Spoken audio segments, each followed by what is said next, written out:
అందరికీ నమస్కారం. The merchandising business కోర్స్‌లో మాడ్యూల్ 10కు స్వాగతం.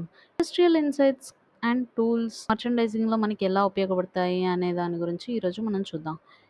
మొదటిగా మనం ఇప్పుడు ఇండస్ట్రీలో టాప్ బ్రాండ్స్ ఎలా పనిచేస్తున్నాయని ఇప్పుడు తెలుసుకుందాం. జారాని తీసుకుంటే ఇది ఫాస్ట్ ఫ్యాషన్ బ్రాండ్. ఇది రియల్ టైమ్ ఇన్వెంటరీ ఫీడ్‌బ్యాక్ ద్వారా తాజా ట్రెండ్‌లను వెంటనే స్టోర్‌లోకి తేవడంలో ముందుంటుంది. అందరికీ అమెజాన్ తెలిసిందే. అమెజాన్ డిమాండ్ ఫోర్కాస్టింగ్ మరియు డైనమిక్ ప్రైజింగ్ వాడుతూ ప్రతి కస్టమర్కు సరిపోయే అద్భుతమైన షాపింగ్ అనుభవాన్ని కల్పిస్తోంది. తర్వాతది బిగ్ బాస్కెట్. బిగ్ బాస్కెట్ విషయానికి వస్తే మనం గ్రోసరీస్ని ఆన్లైన్లో కొనుక్కోవచ్చు లేదా ఆఫ్లైన్ స్టోర్లో కూడా కొనుక్కోవచ్చు. ఇది గ్రోసరీ మోడల్ను రియల్ టైమ్ రిప్లెనిష్మెంట్ మరియు లాజిస్టిక్ చైన్ ఆప్టిమైజేషన్తో మార్చేసింది. డీమార్ట్ మనందరం షాపింగ్‌కి వెళ్తుంటాం. ఇందులో రకరకాల అసార్ట్‌మెంట్స్ ఉంటాయి.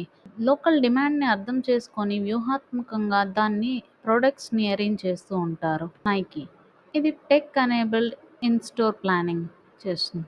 డిజిటల్ ట్విన్ టెక్నాలజీతో ఫ్యూచరిస్టిక్ మర్చండైజింగ్ మాదిరిగా ఎదుగుతోంది.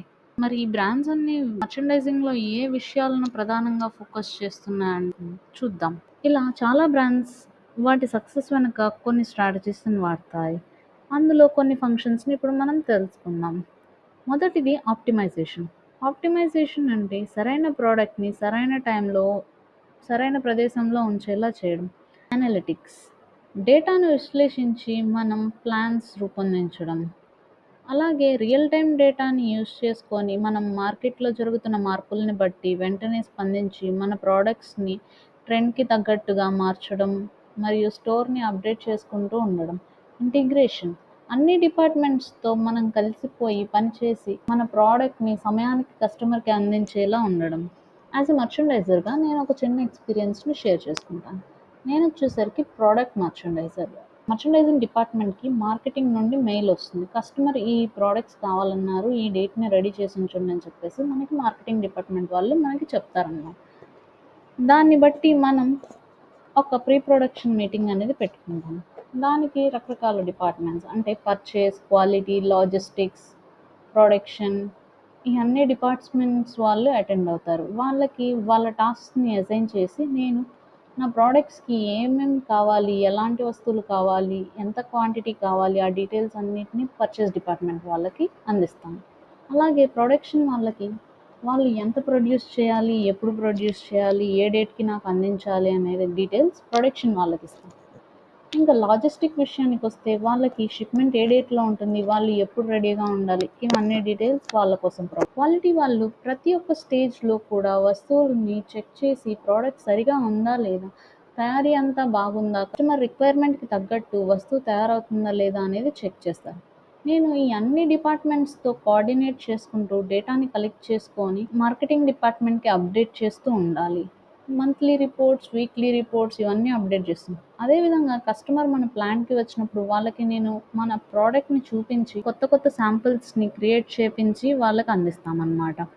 అలా అందించడంతో కస్టమర్ వాళ్ళకి నచ్చితే గనక ఆ శాంపిల్‌ని తీసుకొని కొత్త ఆర్డర్‌ననేది మనకిస్తారు. ఈ విధంగా మనకి కస్టమర్ లాయల్టీ అనేది పెరుగుతుంది. రకరకాల స్ట్రాటజీస్‌ని యూజ్ చేసి కస్టమర్ రిక్వైర్మెంట్‌కి తగ్గట్టు మనం వాళ్ళకి ఓన్‌గా ఒక ప్రోడక్ట్‌ని తయారు చేసి ఇవ్వచ్చు. లైక్ బొటిక్స్‌లో మనం కస్టమర్‌కి తగ్గట్టుగా వాళ్ళ వాళ్ళ ప్రొడక్ట్స్‌ని తయారు చేస్తాం. వాళ్ళకి కస్టమైజ్డ్ ప్రొడక్ట్స్ తయారు చేస్తాము. లేదా ఆన్‌లైన్ ఛానల్ ద్వారా మనం పర్సనలైజ్డ్ ప్రొడక్ట్స్‌ని వాళ్ళ ఫీడ్‌లో పంపించవచ్చు. లేదా రిటైల్ స్టోర్‌లో మనం మన ప్రొడక్ట్స్‌నన్నిటిని ప్రెజెంట్ చేసి కస్టమర్‌కి ప్రదర్శించవచ్చు. ఇవన్నీ కూడా రకరకాల స్ట్రాటజీస్. మనం ఏ స్ట్రాటజీని వాడాలి అనేది మన బిజినెస్‌ని బట్టి మనం నిర్ణయం తీసుకోవాలి. అదేవిధంగా కస్టమర్స్‌ని ఆకర్షించడానికి వ్యూహాత్మకంగా మనం ప్రెజెంట్ చేయడం చాలా ముఖ్యం. ఈ ప్రెజెంటేషన్ ద్వారా మనం కస్టమర్ ఎమోషన్స్‌ని గ్రాబ్ చేయాలి. మనం ఒక పిక్చర్‌ని షాపింగ్ మాల్‌లో పెట్టామనుకోండి, మన ప్రోడక్ట్‌కి తగ్గ పిక్చర్స్‌ని చూసి కస్టమర్ అట్రాక్ట్ అయ్యి మన షాప్‌కి వచ్చి కొనుక్కునేలా ఉండాలి. అదేవిధంగా లైవ్ పోల్స్ లేదా సర్వేస్ వంటివి వాడి కస్టమర్ ఒపీనియన్‌ని మనం తెలుసుకొని మన ప్రోడక్ట్‌ని ఇంప్రూవ్ చేసుకోవచ్చు.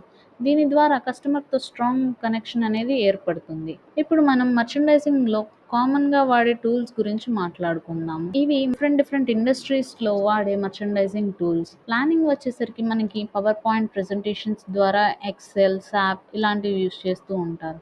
అదేవిధంగా రకరకాల ఏరియాస్‌లో రకరకాల టూల్స్‌ని వాడుతూ ఉంటారు. మోస్ట్‌లీ ఎక్సెల్‌ని యూజ్ చేస్తాం. డేటా అనాలిసిస్‌కి బేస్డ్‌గా ఇవి బాగా ఉపయోగపడుతుంది. అదేవిధంగా గూగుల్ షీట్స్‌ని గూడా వాడుతూ ఉంటాము. దీని ద్వారా మనం టీమ్ మొత్తం ఒక షీట్‌ని కనెక్ట్ చేసుకొని వాడుకోవచ్చు. ఇంటిగ్రేటెడ్ కమ్యూనికేషన్ కోసం మనం సాప్ మరియు ఈఆర్‌పీ కనెక్షన్స్ వంటివి వాడుతూ ఉంటాం.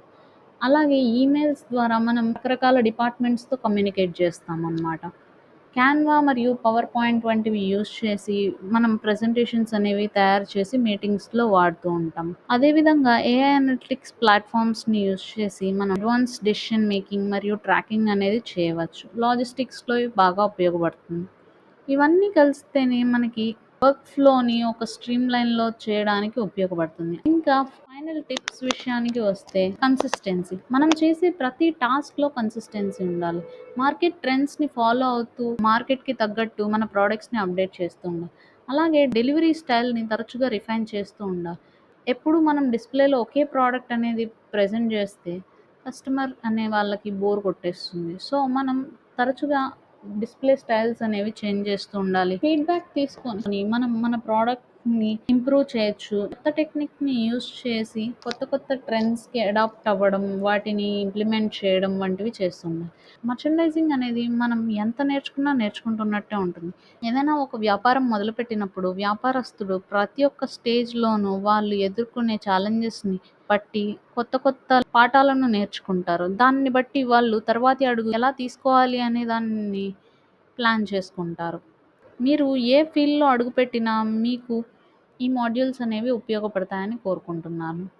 ధన్యవాదాలు.